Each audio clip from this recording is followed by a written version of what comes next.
Hey guys, so welcome to the channel. We're going to be discussing Kings and Chronicles and the years related to Ahaziah, 42 and the 22, explaining it and showing how there is no contradiction. In this scripture, we see that Jehoram of Judah takes himself a wife of the household of Israel, specifically the daughter of Ahab.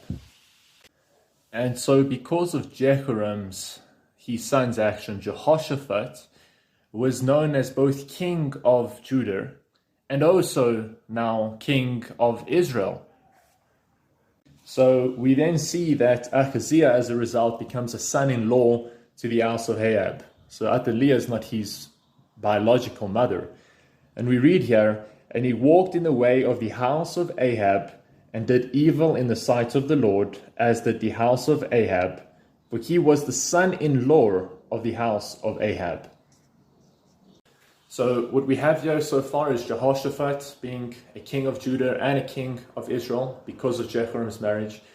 In addition to that, we've also got Ahaziah now being a son-in-law because of Jehoram's marriage. And thirdly, we now have in all parts of Scripture that, for example, says Jesus, the son of David, the son of Abraham.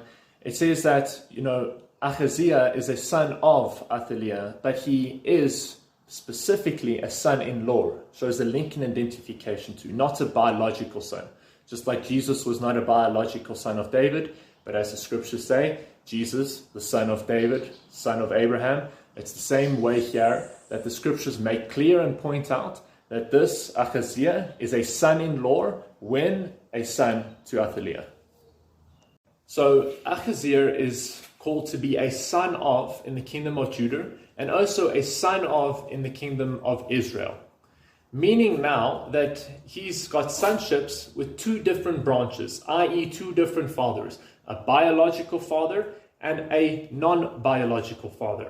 As we see, his biological father, Jehoram, he's 22 years from his father, so he was born, and then 22 years later, he's from Jehoram when he starts to reign in the kingdom of Judah.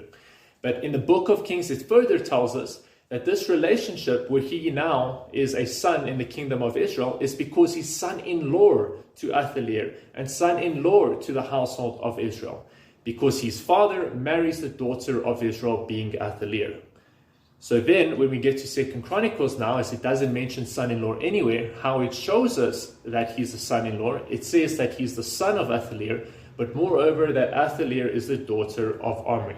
So if Athaliah has a son, in this case Ahaziah, then he's also a son of in the lineage of Omri, in the kingdom of Israel, the genealogies of Israel. Therefore that 42 is shown, as from Omri to get to Ahaziah is 42 years. So he's 42 years old with his father when it's referenced as Omri, as the scriptures say in 2 Chronicles, when it references that 42.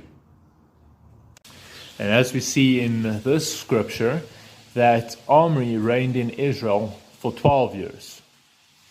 And after him, Ahab, his son, reigned for 22 years in Israel.